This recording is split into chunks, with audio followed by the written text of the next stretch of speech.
Bienvenue dans notre maison écolo qu'on va vous faire visiter.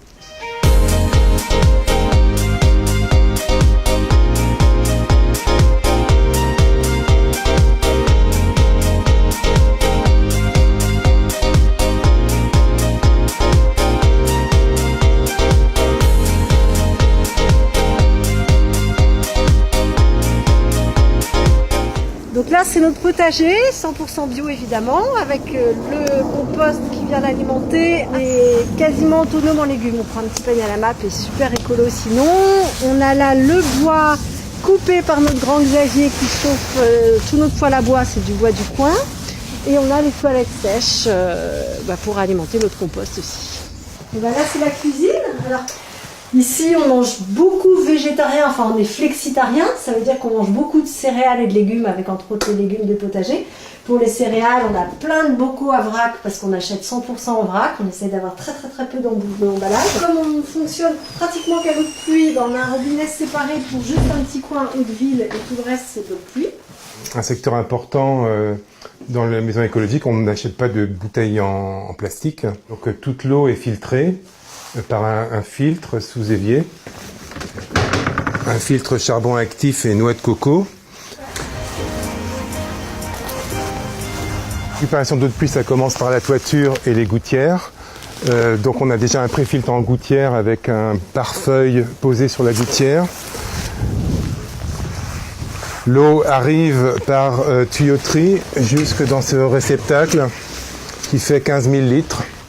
Selon la pluviométrie, on peut quasiment être autonome en consommation d'eau. Ce dont je me rappelle, c'est que le coût de l'installation, on avait calculé qu'il serait amorti à peu près 6 ans. Ça veut dire que dès maintenant, toute l'eau qu'on consomme jusqu'à la fin de nos jours, elle est gratuite.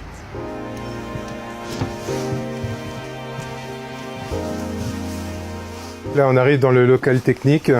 Donc l'eau arrive ici par donc tuyauterie. Elle est chauffée par les capteurs solaires en toiture et en complément l'hiver, c'est la chaudière à granulés bois qui fait le complément. Les fumées qui sont générées par la combustion passent dans l'eau, transmettent leur énergie à l'eau et ressortent propres. Donc quasiment pas de microparticules. L'isolation, c'est un secteur clé de la maison écologique. Donc dans cette maison en toiture, on a 30 cm d'isolation et en mur également 30 cm. Au salon, c'est le poêle à bois qui chauffe toute la maison. Après, dans le salon, et comme dans toute la maison, on a beaucoup de meubles en bois ou en récup, des meubles qu'on fait durer le plus longtemps possible et qu'on recycle et qu'on repeint pour, voilà, je sais pas depuis combien d'années on n'a pas acheté un meuble, mais vraiment depuis très longtemps. Et puis on a fait comme dans toute la maison, attention aux matériaux de décoration, donc c'est de la peinture à l'argile ici, c'est de l'enduit à la terre là, c'est du parquet massif là, avec un traitement aux huiles et cires naturelles. Alors pour la salle de bain, qu'est-ce qu'il y a de spécial? Alors déjà on n'utilise pas de produits ménagers, on a juste du savon noir qui fait tout dans la maison. On est sur de l'eau 100% filtrée, c'est-à-dire qu'elle n'est pas potable, c'est-à-dire qu'il y a un petit mot qui prévient les invités que c'est pas de l'eau à boire. On peut dire aussi c'est qu'au niveau des produits cosmétiques, moi je fais pratiquement tous mes produits et pour Manon pareil avec des produits naturels, en fait je fais mes petites mixtures avec de la cire d'abeille, avec des huiles essentielles.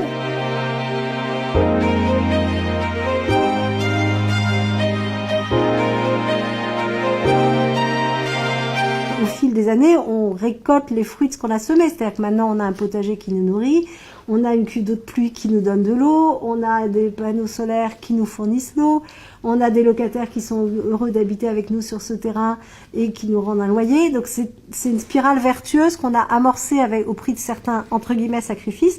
Mais sacrifice, ça veut dire faire du sacré. Et on a aussi créé quelque chose de très positif. Ouais, des fois, tu trouves ça chiant quand même.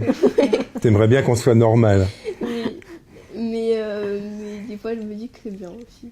Avant, en fait, je préférais largement aller chez mes copines. Enfin, je trouvais ça bizarre que mes parents ils fassent ça et tout ça.